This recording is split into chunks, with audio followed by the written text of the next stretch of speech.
Un très grand bonsoir à tous.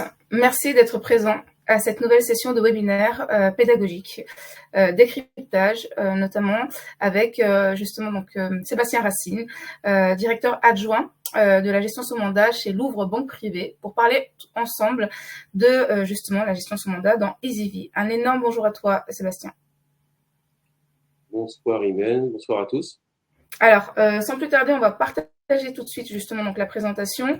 On a un programme un peu étoffé justement donc devant nous, mais n'hésitez absolument pas à poster vos questions ou vos commentaires. Du coup, on s'efforcera donc d'y répondre avec Sébastien. On va parler donc avec Sébastien dans un premier temps des dernières évolutions, enfin des caractéristiques de l'offre de gestion sous mandat et surtout des dernières évolutions de l'univers d'investissement. Ensuite, on va parler de l'analyse de la toile de fond macroéconomique et financière du moment. On va en tirer donc le scénario central pour Louvre Banque Privée. On va évoquer avec Sébastien donc les principaux mouvements réalisés au troisième trimestre et les raisons justement donc justifiant ces mouvements.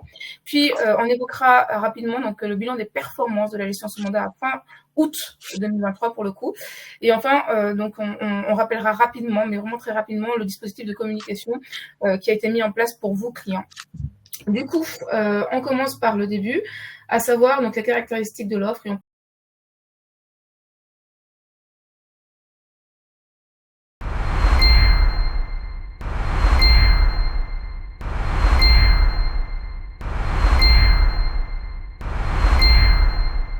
donc on est notamment dans un premier temps sur une recherche constante de nouvelles idées avec Louvre Banque Privée et avec donc le référencement de nouvelles unités de compte de manière très régulière. Là, on fait un récapitulatif des unités de compte qui ont été sollicitées par Louvre Banque Privée auprès notamment de la CNPR Assurance dans l'offre EasyV depuis le début de l'année. On est sur 12 unités de compte et 5 notamment donc sur le troisième trimestre de l'année.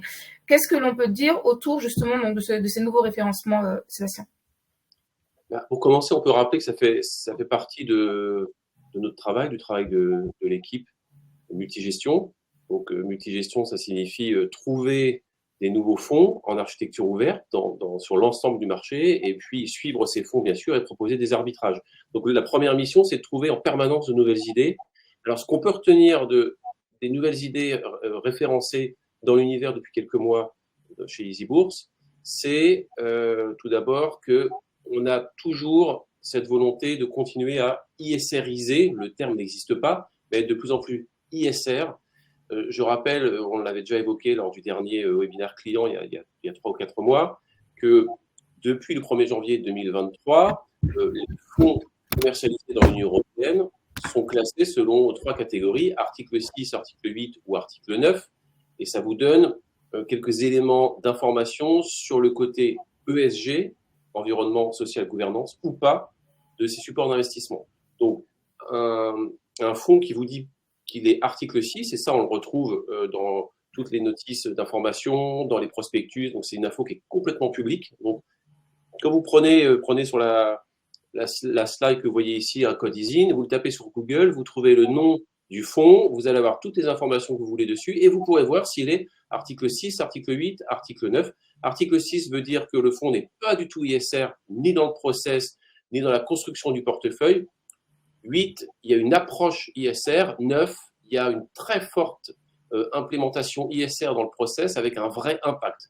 Vous voyez ici qu'on a des fonds article 8 et 9, c'est la 6e ou 7e colonne.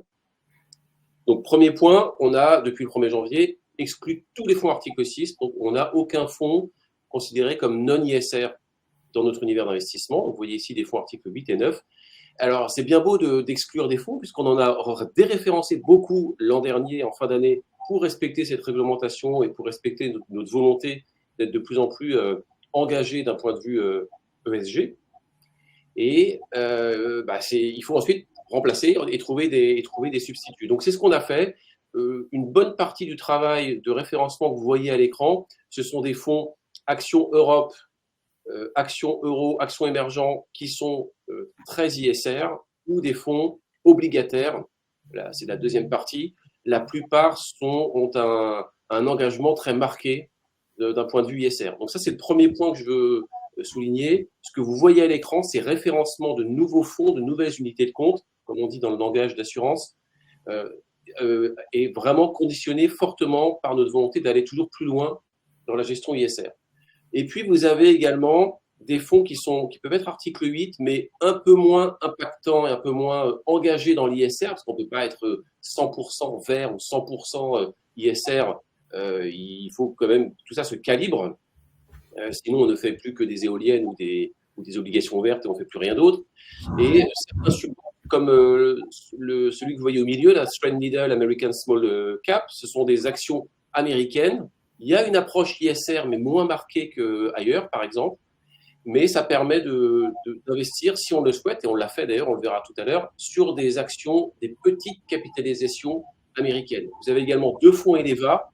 Là aussi, l'engagement ISR, même si le fonds est article 8, quand on décortique le process, quand on interroge la gestion, quand on regarde le portefeuille, l'engagement ISR, il est moins marqué que d'autres fonds, mais on le référence quand même parce que la gestion est de qualité, parce que l'équipe est reconnue, parce que les performances sont au rendez-vous. Donc, on n'est pas non plus complètement obsédé par l'ISR à ne vouloir faire que des fonds complètement engagés à 100% sur ce style de gestion. On peut être, ça se calibre, plus ou moins engagé, plus ou moins ISR dans le portefeuille. Donc, c'est un mélange des deux. On essaie d'être pragmatique aussi. Donc, toujours plus engagé d'un point de vue ESG, environnement, social, gouvernance, mais en calibrant évidemment les seuils, puisque sinon, je le répète, vous ne faites que 1 ou 2 secteurs et vous ne faites plus d'obligations classiques, vous ne faites plus du tout d'industrie, vous ne faites que des éoliennes et puis des obligations vertes. Donc, c'est pas le but. Il faut quand même diversifier. Voilà, donc c'est ce que je peux dire sur ces référencements qui vont continuer. Donc, il y en aura d'autres. L'équipe travaille en permanence pour trouver de nouvelles idées. Et on ajoutera également que voilà, vous n'hésitez pas éventuellement à vous approcher de nouveaux émetteurs. Par exemple, Threadneedle Management, pour le coup, c'est la première fois qu'on l'introduit dans EasyV. Et donc là aussi, en fait, la quête de nouvelles idées, elle va au-delà des mastodontes justement de la place. Elle va vers des petites boutiques comme Eleva, éventuellement en relatif bien entendu, mais elle va également vers des acteurs justement donc étrangers qui font référence sur certaines classes d'actifs, comme par exemple ici les small caps américaines.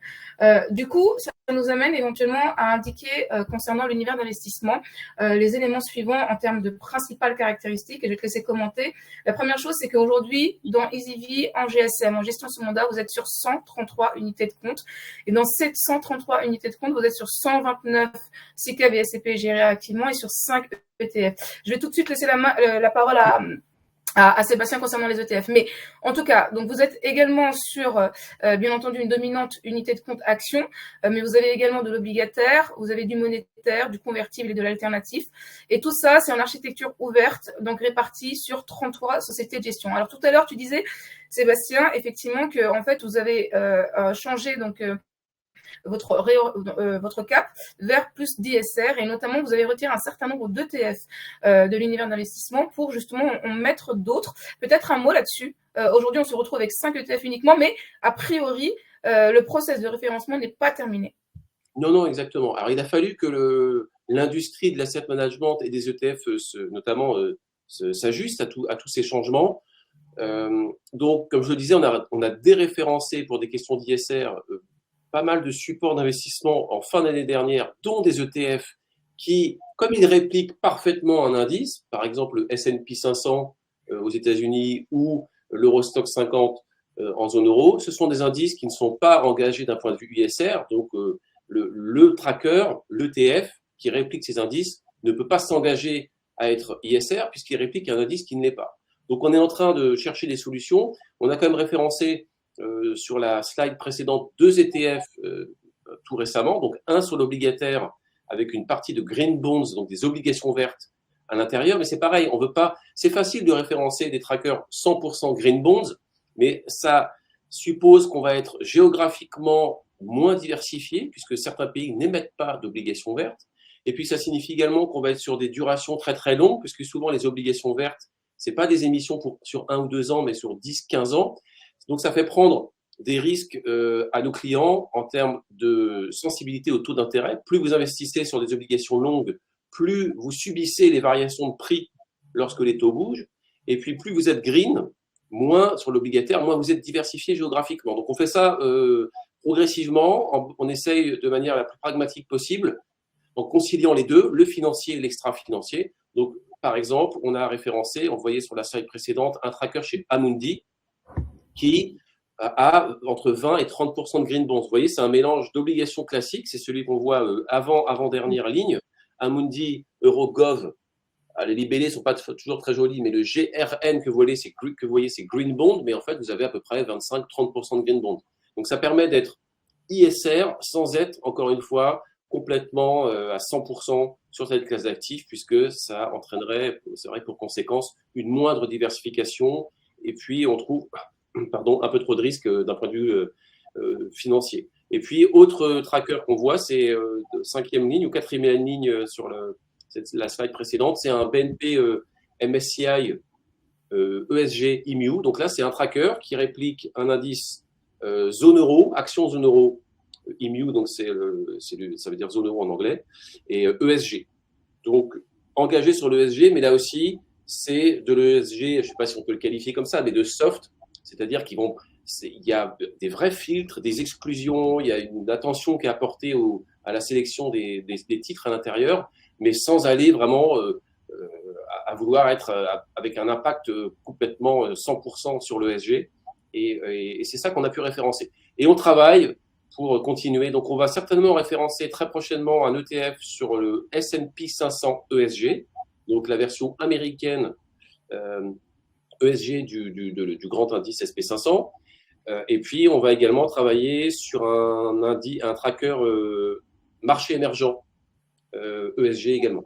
Mais là aussi, il faut le faire de manière pragmatique et en analysant les choses, puisque c'est bien beau d'être ISR, il faut mesurer les conséquences financières derrière.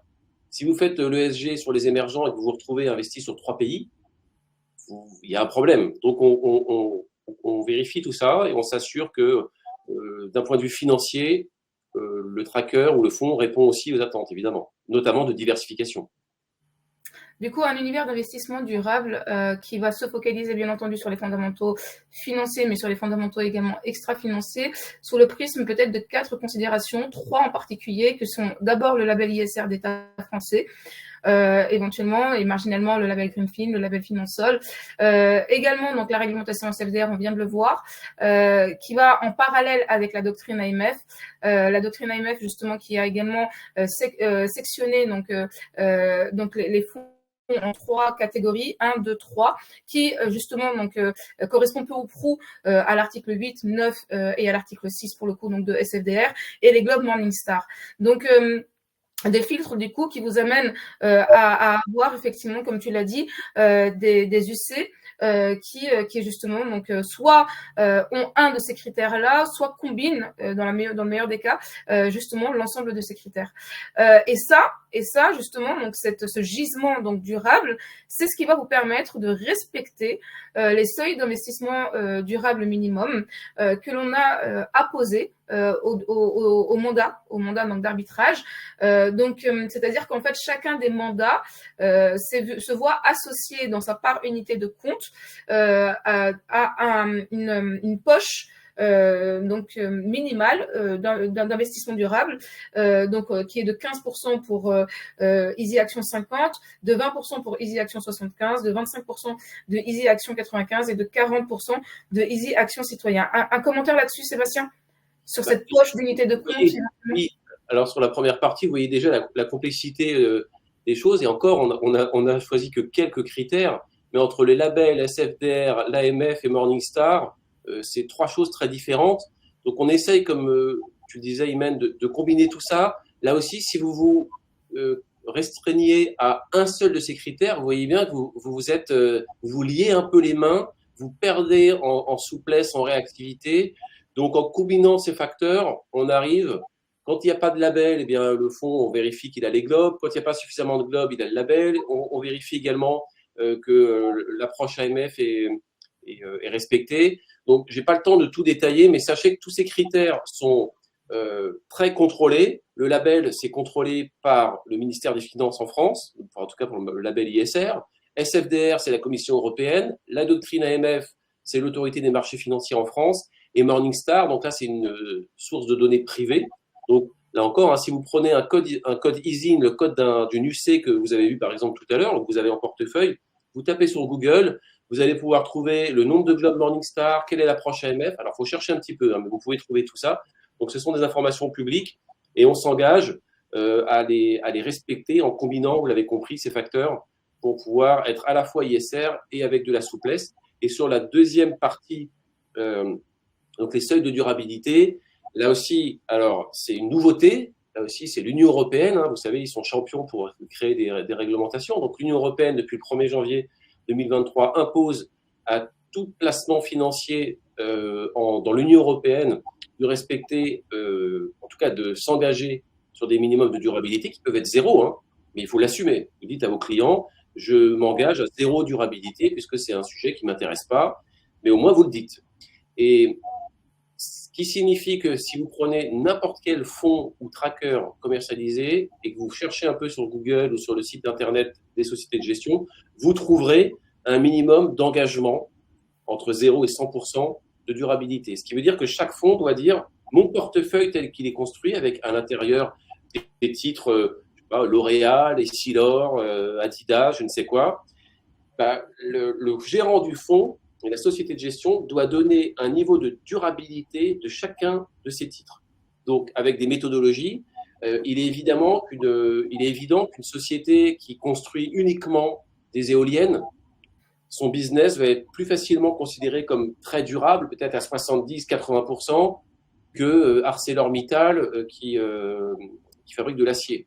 Donc, tout ça est donc vérifié par la Commission européenne. Et puis, nous, on s'engage, parce que c'est ce que nous demande la réglementation, à certains seuils. Donc, ce qui veut dire que si vous avez un mandat, prenons EA95, donc Easy Bourse Action 95, on s'engage à ce que la somme pondérée de tous les investissements dans le portefeuille ait au moins un taux de durabilité de 25%. Donc, au moins 25% des encours sont considérés comme durables. Ça peut paraître faible, mais je le répète, c'est une réglementation qui vient de démarrer. On attend que les données soient de meilleure qualité, puisque aller essayer titre par titre de donner le niveau de durabilité d'un titre comme Adidas, comme Nestlé ou comme L'Oréal, il faut que les fournisseurs de données s'améliorent. Donc, on a démarré bas en termes d'engagement et certainement que ces seuils vont être relevés peut-être dès le 1er janvier 2024 ou en courant 2024, puisqu'aujourd'hui, quand on regarde la photo du portefeuille, Easy Bourse 50, il est aujourd'hui à 30% de durabilité. Le 75 est à 31%, le 95 est à 27% et le citoyen est à 44%. Ça, c'est les derniers chiffres. Donc, on respecte bien les minimums et on voit que certainement, on pourra augmenter ces seuils progressivement. Mais vous voyez, ça reste quand même assez, je ne vais pas dire contraignant, mais en tout cas engageant. Ça signifie qu'on ne peut pas faire n'importe quoi. Alors, pour répondre aux remarques de nos participants, Charles s'est promis, je vais m'efforcer éventuellement de ralentir mon débit. Et Jean-Luc, vous nous demandez à quoi correspond éventuellement donc votre portefeuille qui lui est dynamique. C'est EA75. Alors, s'il ne s'agit pas du mandat Easy Action Citoyen, et a priori ce ne l'est pas, donc du moins de ce que je comprends dans votre question. Du coup, a priori, c'est 20%. Donc, c'est 20% de part minimale d'investissement. C'est un engagement de notre part.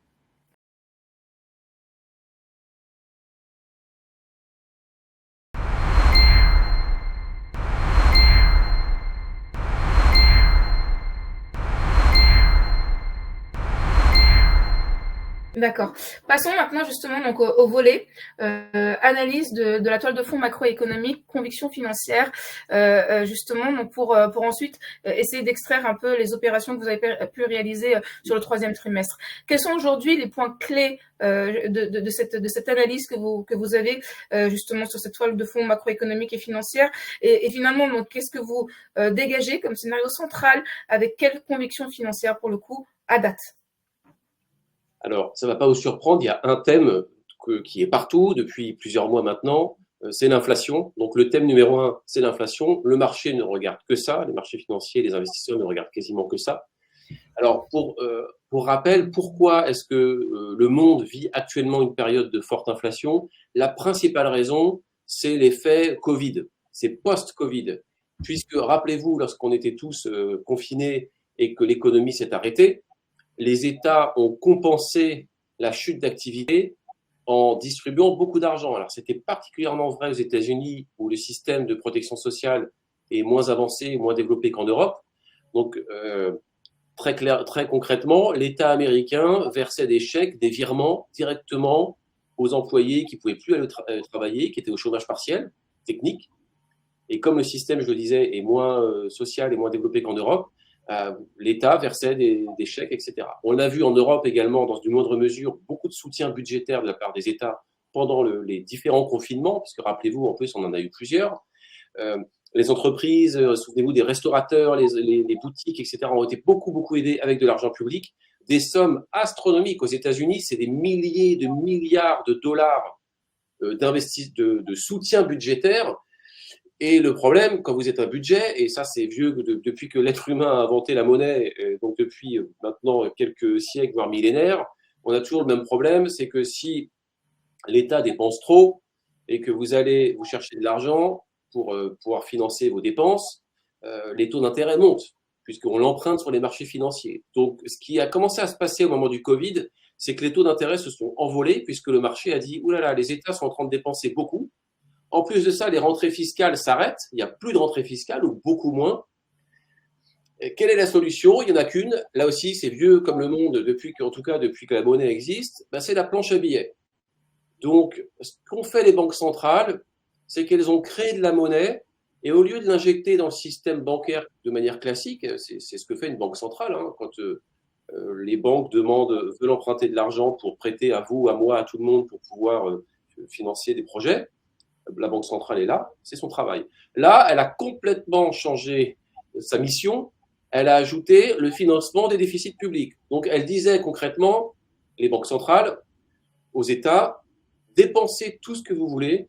Moi, je vais aller sur les marchés financiers, je vais créer de la monnaie de manière artificielle et je vais acheter toutes les obligations, toute la dette des États. Et ça a permis de maintenir des taux d'intérêt très bas et donc de financer par planche à billets, là aussi, hein, il y a des exemples dans l'histoire qui montrent que ça ne se termine pas toujours très bien, de financer les dépenses publiques. Heureusement, on était obligé de faire ça, sinon l'économie serait encore plus effondrée qu'elle ne s'est effondrée et on aurait eu des problèmes autres que simplement savoir ce qu'on allait manger le soir, parce que c'était un peu la seule question qu'on pouvait se poser pour ceux qui n'avaient plus de travail.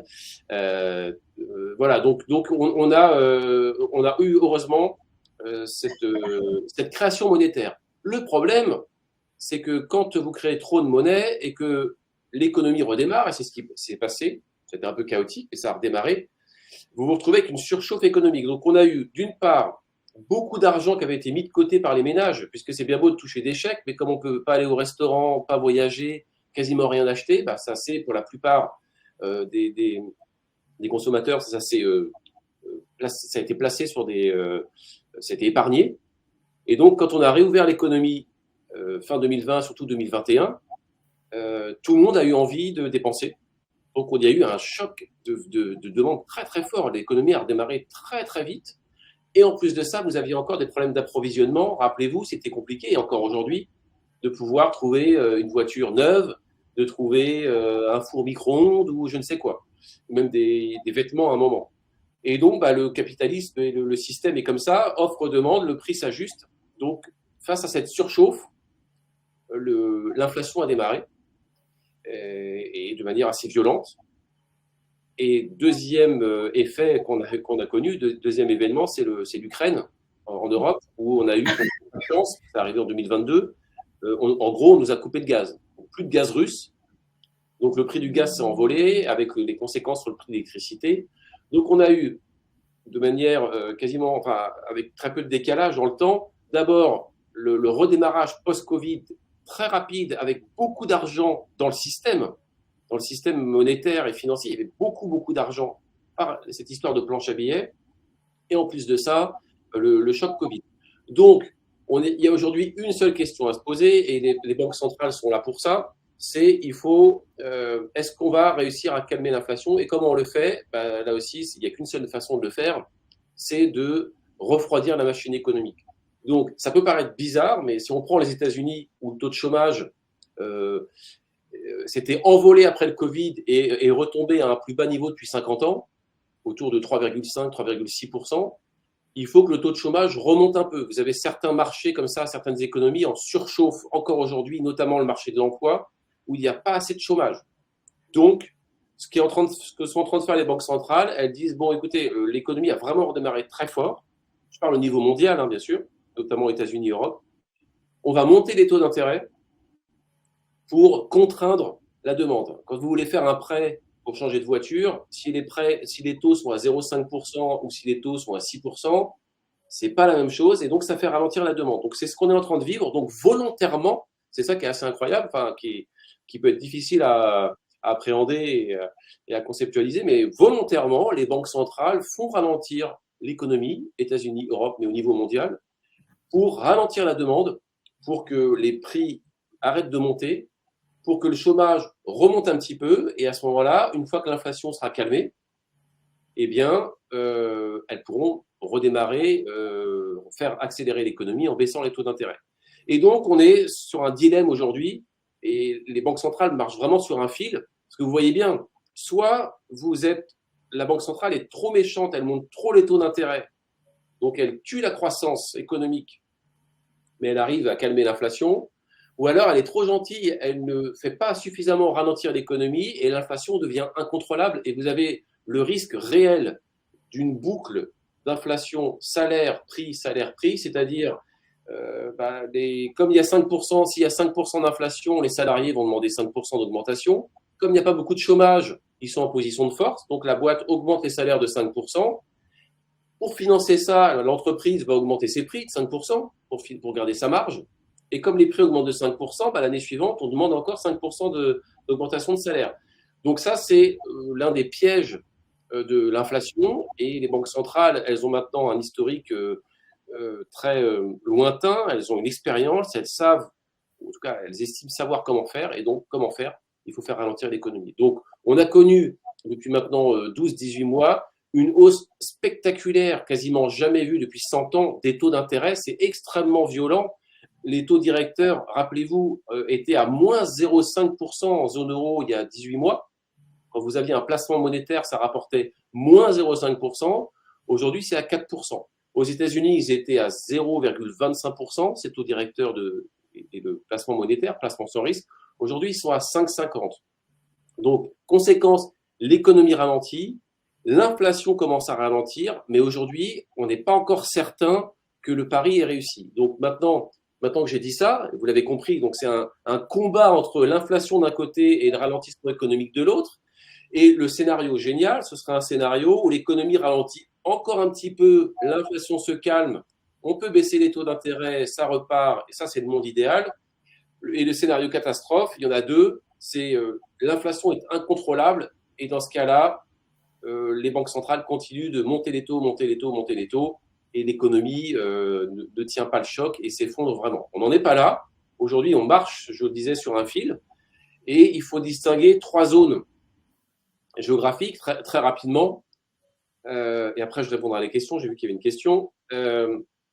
Premièrement, les États-Unis. En gros, une fois que je vous ai dit ce que je viens de vous dire, il faut distinguer États-Unis, Europe. Aux États-Unis, les signes qui sont envoyés montrent, et là aussi, il faut faire attention, que la Banque centrale est peut-être en train de réussir son pari.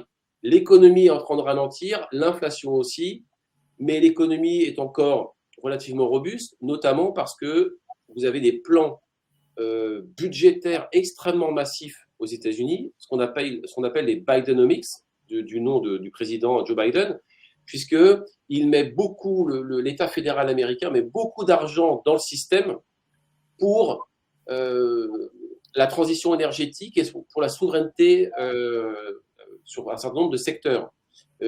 Faut vraiment avoir conscience qu'on est en train de changer de monde, mais de manière extrêmement rapide et de manière vraiment très tranchée. On a vécu pendant 30 ou 40 ans dans un monde ultra-libéral, ultra-concurrentiel, avec zéro hausse de salaire, avec les prix les plus bas possibles, ultra-concurrence, ultra-libéralisme, et puis ces chaînes de production parfaitement, croyait-on, maîtrisées, où vous avez un morceau de votre ordinateur qui est fabriqué en Chine, l'autre morceau qui est fabriqué au Vietnam, et c'est assemblé on ne sait où, et ça arrive par des containers, et tout ça est parfait pour maintenir les prix le plus bas possible, le plus compétitif.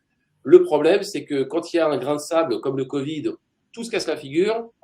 Et l'autre problème, c'est quand c'est vos copains qui fabriquent les choses pour vous. En gros, si c'est les Américains, les Européens, vu qu'on a plutôt une certaine convergence politique historique, c'est plus simple. Quand vous êtes dépendant des Chinois ou des Russes, on l'a vu, hein, qui sont moins nos copains que les Américains, par exemple, ou les Français que les Allemands, il faut faire attention. Donc tout ça, les gouvernements l'ont compris parce qu'on s'est pris 2 crises successives qui ont illustré clairement les faiblesses de ce modèle. C'est le Covid et l'Ukraine, où on s'est rendu compte qu'on n'était pas fichu d'avoir des masques partout, qu'on n'était pas fichu, on l'a vu encore au début de la crise ukrainienne, de trouver de la moutarde ou ce genre de choses, des choses absurdes hein, parfois. Donc, tout ça est en train d'être remis en cause. Et pourquoi j'en parle? Parce que le monde vers lequel on se dirige, qui est avec plus d'investissements publics, une recherche davantage de souveraineté, de relocalisation de business considérés comme indispensables. Il est évident qu'on ne va pas refabriquer des masses de t-shirts et de chaussettes dans les usines françaises. On n'est pas compétitif, on ne peut pas lutter contre le Vietnam ou le Cambodge. En revanche, des médicaments, les batteries, les éoliennes, les composants électroniques, tout ce genre de choses, vous voyez bien, partout dans le monde, on voit des inaugurations d'usines sur ces domaines-là, dans ces domaines-là, avec beaucoup d'argent public. Les Américains le font plus qu'en Europe, et là, ça en est même impressionnant en termes d'impact positif sur l'économie, puisqu'on voit régulièrement aux États-Unis des ouvertures d'usines dans ces secteurs d'avenir, comme je le disais, et ça soutient plutôt l'économie. Donc aux États-Unis, vous avez une banque centrale pas gentille, puisqu'elle monte les taux d'intérêt, un gouvernement qui investit beaucoup, notamment pas que seul, mais aussi avec le privé, dans ces secteurs d'avenir. Globalement, ça permet d'avoir l'économie qui tient à peu près, l'inflation qui ralentit un peu. Donc, ils sont peut-être en train d'y arriver, c'est-à-dire calmer l'inflation. On n'est pas encore sûr à 100%. Demain, à 14h30, il y a un chiffre très important qui sort, qui est surveillé comme le lait sur le feu par les marchés. C'est un chiffre mensuel sur les créations d'emplois aux États-Unis, le taux de chômage et la hausse des salaires. Demain, 14h30. Eh bien, si on a un chiffre trop bon, c'est-à-dire s'il y a plein de créations d'emplois, un taux de chômage très bas et des hausses de salaire importantes, le marché ne va pas du tout aimer, les taux d'intérêt vont monter à nouveau et les actions vont baisser. À l'inverse, si le chiffre est catastrophique, qu'on a un taux de chômage qui s'envole et des destructions d'emplois, le marché ne va pas aimer non plus. Alors là, les taux d'intérêt vont s'effondrer, mais les actions ne vont pas aimer, vont dire « oh là là, les banques centrales ont fait une erreur, on est dans une récession ». Ce qui est le plus probable, c'est qu'on aura entre les deux un peu de création d'emplois, le taux de chômage qui remonte un peu et un peu de création de hausse de salaire, mais pas trop. Mais voilà, ça a surveillé. Donc,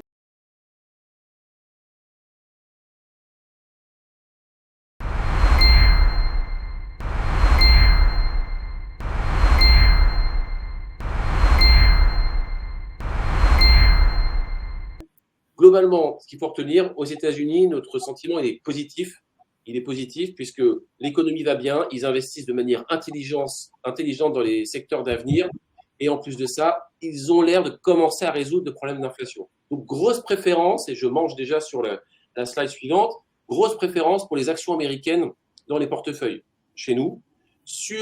Et sur l'Europe, rapidement, la situation est un peu moins simple puisqu'on a moins d'investissements publics dans ce que je décrivais tout à l'heure, et l'inflation est moins maîtrisée, notamment parce qu'on a eu le choc ukrainien que les Américains ont moins connu.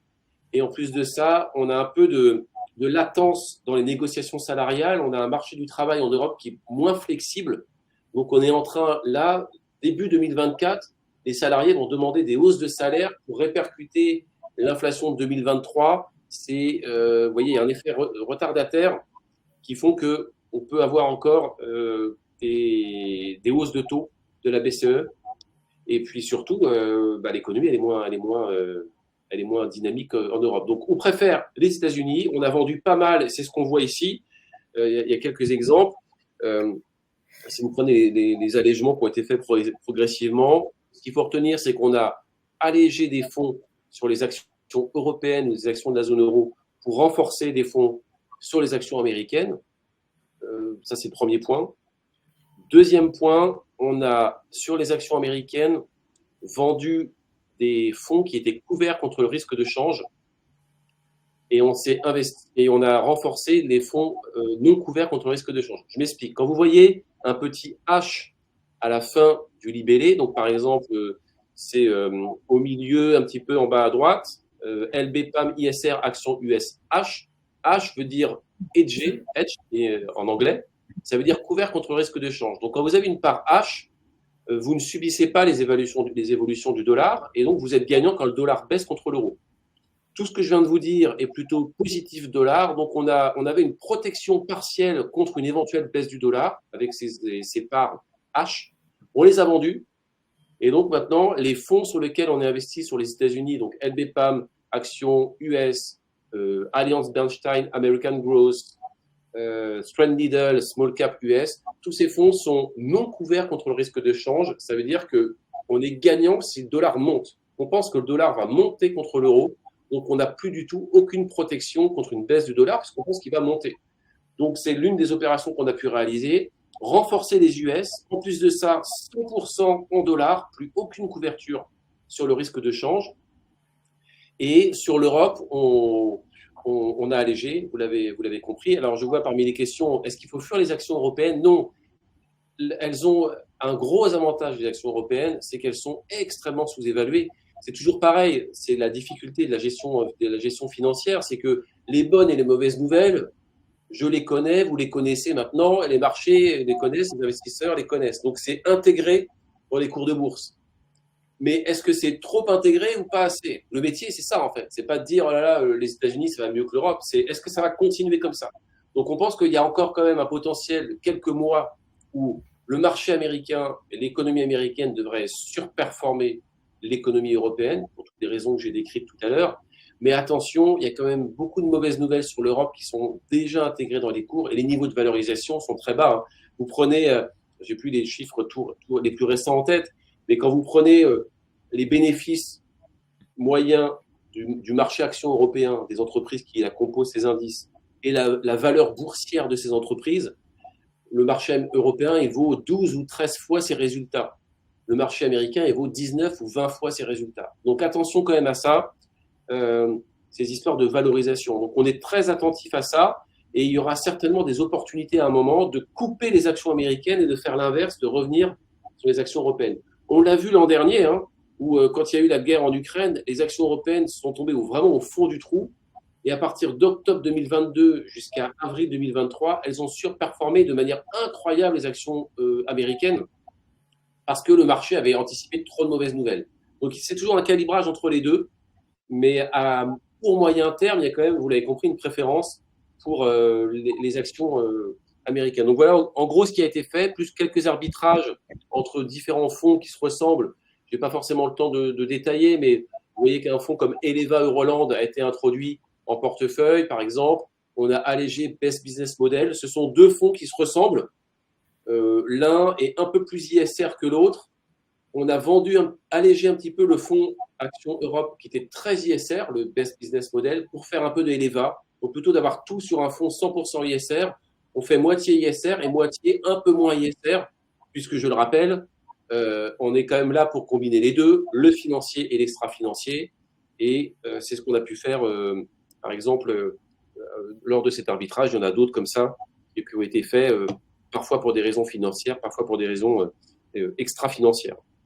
En fait, juste là, je t'interromps pour commenter en fait notamment cette partie-là qui s'appelle une allocation dynamique. Ce que l'on peut surtout percevoir également, c'est que en fait les opérations sont multiples et elles sont mensuelles. C'est-à-dire que tous les mois, vous n'hésitez pas à revoir justement donc votre feuille de route et justement donc à apporter des ajustements donc aux différents mandats, aux différentes orientations pour justement soit effectivement renforcer, alléger, introduire ou retirer.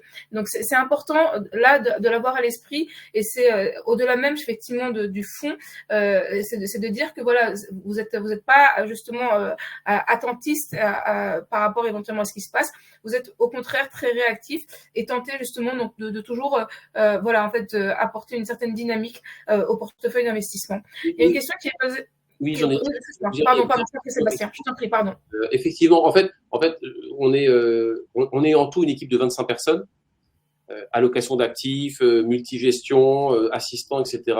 On se réunit au moins une fois par semaine, au minimum. Et il est évident que demain, 14h30, par exemple, si le chiffre qui va sortir est très différent de ce qui est attendu, il peut y avoir des opportunités à l'achat ou à la vente à ce moment-là, ou peut-être qu'il n'y aura pas d'opportunité, que le chiffre sera en ligne avec ce qui est attendu, qu'il ne se passera rien.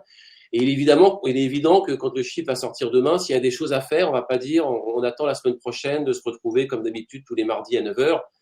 Donc il y a cette volonté d'être réactif. Je vois qu'il y a deux questions auxquelles je n'ai pas répondu. La première, sur les entreprises cotées. Effectivement, les États ont soutenu financièrement des entreprises cotées et non cotées pendant le Covid, et puis ensuite avec l'Ukraine. On s'est retrouvé du coup un peu partout dans le monde avec un taux historiquement bas de faillite d'entreprises. On est en train de normaliser tout ça. Donc il est normal que certaines activités, certaines entreprises qui ont été soutenues un peu artificiellement, sans distinguo, parce qu'on n'avait pas le temps de dire toi je te soutiens, toi je te soutiens pas. On y allait gaiement. En plus c'était gratuit puisque l'argent était gratuit. On est en train de rentrer un petit peu tout ça rentre un peu dans l'ordre. Donc il est normal que les entreprises qui ont tout dilapidé, comme c'est indiqué, certaines vont faire faillite, mais ça, c'est le jeu du marché, de l'économie, là aussi, depuis très longtemps. C'est le système de destruction-création. Donc, des secteurs, des entreprises meurent, d'autres se créent, de plus en plus vite d'ailleurs. Ça devient très impressionnant. Donc, pour le moment, il n'y a rien d'alarmant. On retrouve progressivement des niveaux de faillite un peu normaux. Et oui, il y a de l'argent public qui a été gaspillé, oui, mais on n'avait pas le temps. Mais on en revient, Sébastien, à la question du scénario central et du coup à la question de Jean-Luc. En fait, en rapport avec ce taux de faillite des entreprises, Jean-Luc demande, effectivement, donc on a un point marché mensuel, notamment avec les experts de Carmignac, et ils annonçaient en début d'année une récession. Donc aujourd'hui, tu sembles a priori donc dire le contraire. Est-ce que vous voyez là cette récession arriver ou pas? Et du coup, est-ce que, donc en sous-jacent, ce taux de faillite des entreprises a vocation à augmenter, voire même peut-être même à exploser ou pas, dans votre scénario central aujourd'hui? Non, alors il faut encore une fois distinguer, vous l'avez compris, États-Unis d'Europe. Donc aux États-Unis, on a même les derniers chiffres montrent une réaccélération de l'économie avec des taux d'intérêt qui se sont envolés comme on ne l'a pas vu depuis plus de 100 ans. Donc malgré ça, les derniers chiffres, notamment pour les raisons d'investissement public, il n'y a pas que ça, mais beaucoup d'investissement public de la part du gouvernement américain. Ça se fait d'ailleurs au prix d'un déficit très important. Le déficit 2023 du budget américain fédéral va certainement être autour de moins 8%, donc 8% du PIB en déficit. En Europe, on est plutôt autour de 3-4%.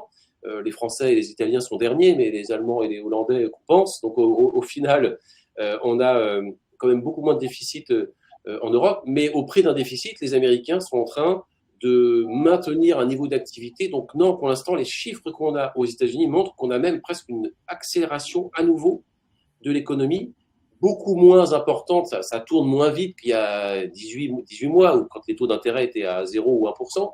Mais aux États-Unis, pour le moment, ça tient, mais évidemment, ça reste tendu dans le sens où on a certains marchés comme l'immobilier par exemple qui sont de plus en plus challengés, c'est peu de le dire, par ce niveau de taux d'intérêt. Donc il ne faudrait pas que l'immobilier américain s'effondre et entraîne avec lui le reste de l'économie. Mais pour l'instant, aux États-Unis, ça a l'air de tenir. En Europe, il est assez probable qu'on ait une récession, que le prix à payer pour se débarrasser de l'inflation, ça soit une récession. Mais à partir du moment où ce prix, une fois qu'il est payé, si en échange on a une vraie baisse de l'inflation, qu'est-ce qui va se passer? La Banque centrale européenne pourra baisser les taux directeurs et relancer l'économie. Cette récession, elle est voulue, et elle est contrôlée. En tout cas, oui, elle est artificielle, puisque c'est lié à une volonté de monter les taux d'intérêt très très haut. Mais en Europe, oui, la situation est un peu plus difficile, mais encore une fois, le marché action a un peu corrigé ces derniers temps. Il intègre notamment ce scénario, mais c'est un peu plus vrai en Europe, effectivement, qu'aux États-Unis, le risque de récession. On voit ici, Sébastien, justement, donc, la liste des unités de compte actuellement utilisées dans les 3 orientations à l'issue des opérations que vous avez effectuées cette semaine, pour le coup. Donc 29 unités de compte, 19 unités de compte action, 7 unités de compte obligation et 2 unités de compte monétaire. Donc, on a vu en amont justement de la présentation, on était sur 133 unités de compte au total. Donc voilà, donc c'est montrer à quel point effectivement il y a une vraie sélection de ces UC à l'intérieur justement de ces différents mandats. Qu'est-ce qu'on peut dire autour justement de cette liste à date?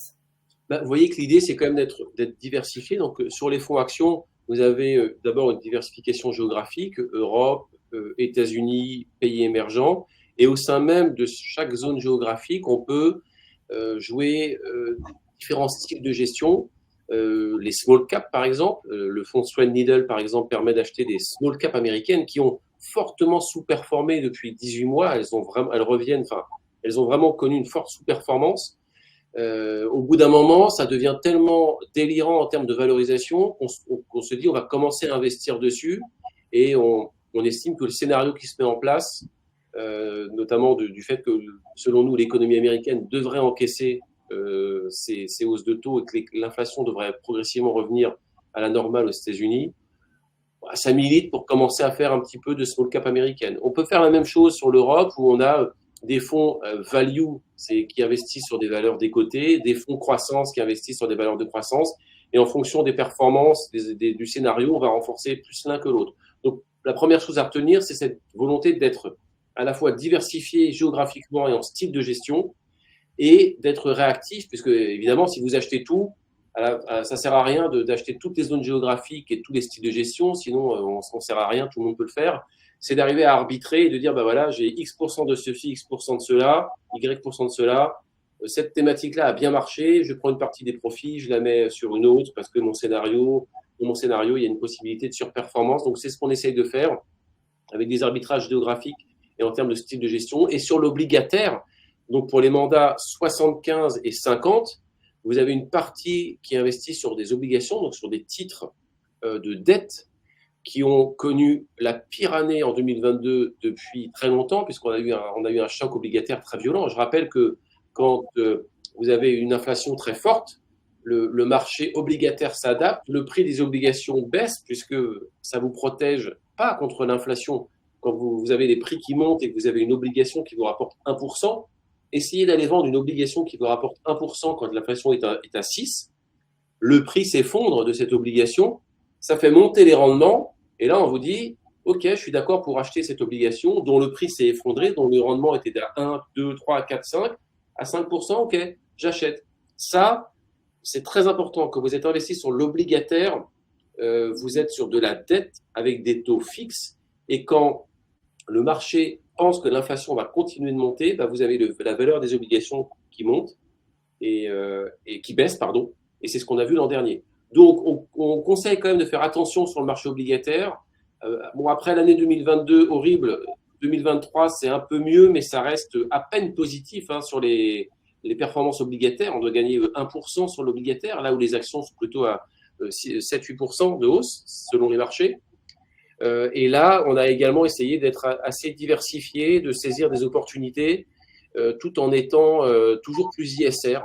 Parmi les mouvements qui ont été effectués sur l'obligataire, c'est de sortir de fonds peu investis sur l'ISR pour des fonds qui sont très similaires d'un point de vue financier, toujours très diversifiés, mais qui ont plus d'impact d'un point de vue ESG. Et le monétaire, dont tout le monde se fichait il y a encore 18 mois, rapporte aujourd'hui 4%.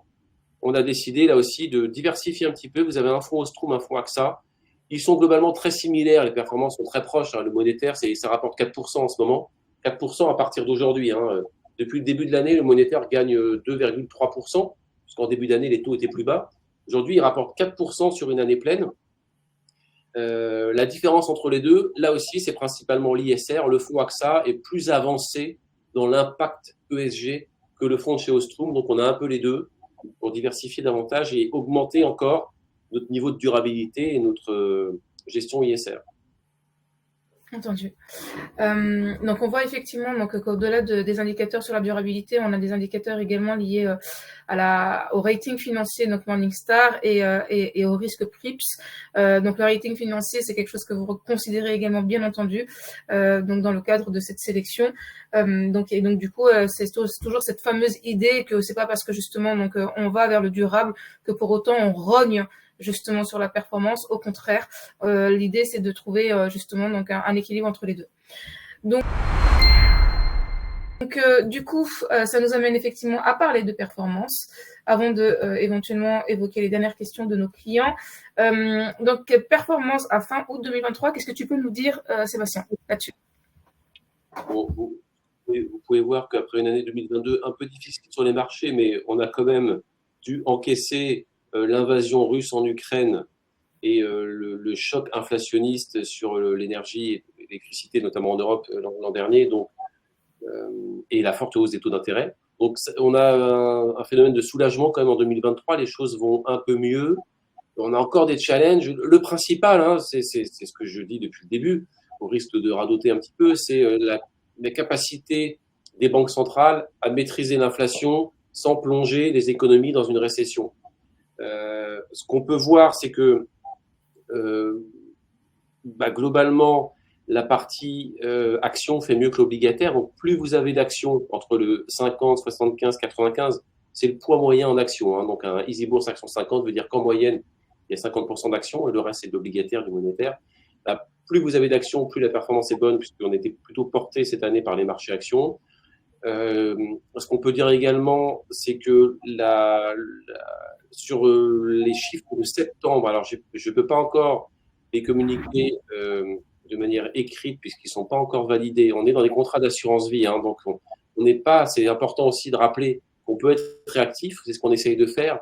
On est sur un contrat d'assurance vie avec un avantage fiscal, qui est construit proposé par le fisc français, dans le but de constituer une épargne sur le long terme, de préparer sa retraite ou un projet à long terme. Donc, l'avantage fiscal, il n'est pas fait pour boursicoter. Si vous avez un contrat d'assurance vie avec des trackers à titre personnel sur de la gestion libre, vous achetez, vous vendez, vous achetez, vous vendez, vous achetez, vous vendez, le fisc peut même venir vous voir et requalifier votre contrat d'assurance vie comme étant un compte titre ordinaire et vous taxer à 30% sur la plus-value. Donc, je rappelle quand même que on n'est pas là non plus pour acheter, vendre en permanence et qu'on est sur un contrat d'assurance vie qui se considère sur du long terme. C'est important de rappeler. Et vous pouvez voir également, oui, voilà, tout ça pour vous dire que pour sortir les perfs à fin septembre, c'est contrôlé par l'assureur, validé, etc. On n'est pas sur un PEA ou un compte titre où on boursicote toute la journée. Donc, tout ça doit être surveillé. Ce que je peux vous dire, c'est que le mois de septembre a été difficile en bourse. Vous avez vu, hein, les indices ont quand même corrigé parce que les derniers chiffres d'inflation, notamment en Europe, n'étaient pas terribles. Et puis qu'on a eu quelques chiffres aux États-Unis qui peuvent montrer que peut-être que le marché de l'emploi reste encore confronté à des pénuries de main-d'œuvre. Vous voyez, c'est ce qu'on voit partout d'ailleurs.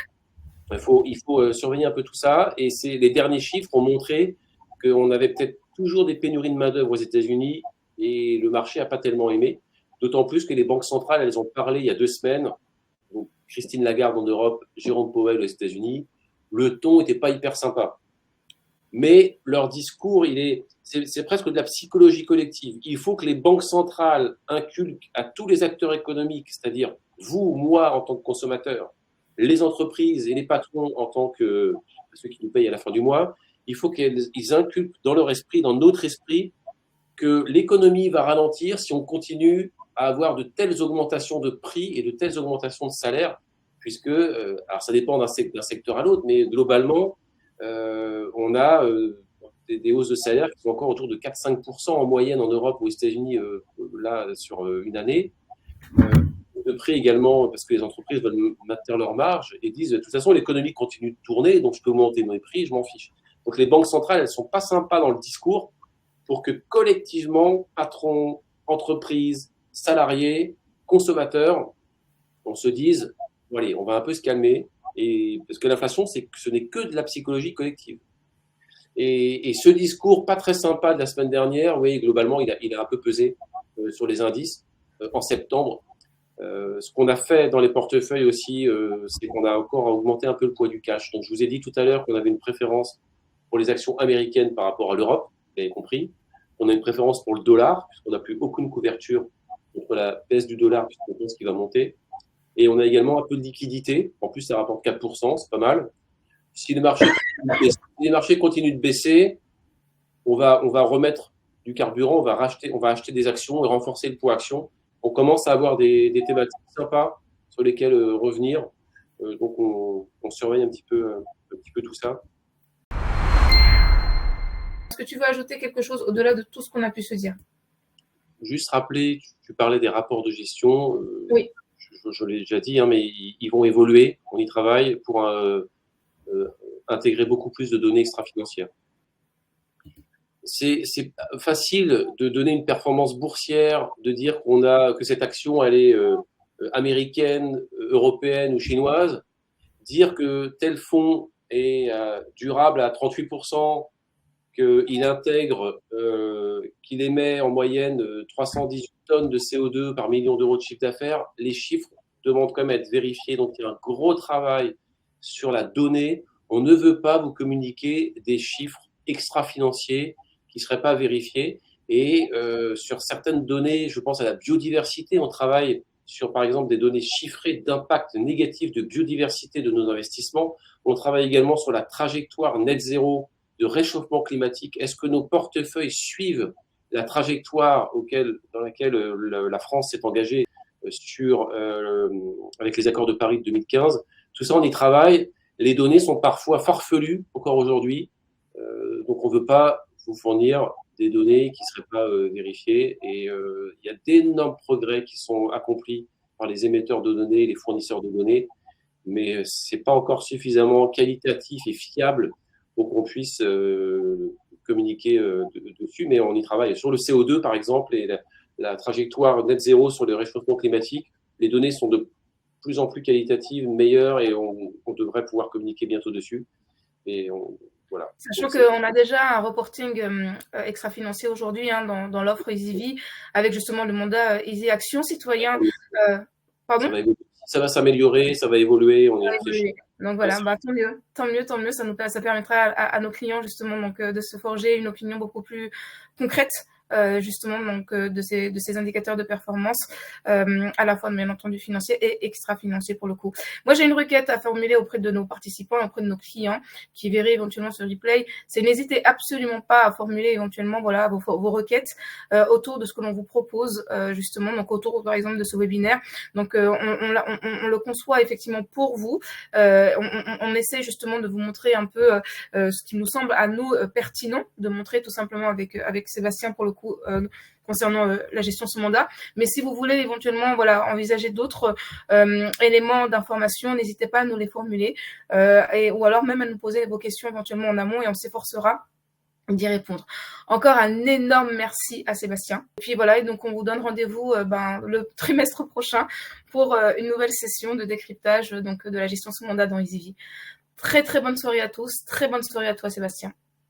Merci pour votre attention, pour vos questions et à bientôt. Au revoir. Au revoir tout le monde. Au revoir.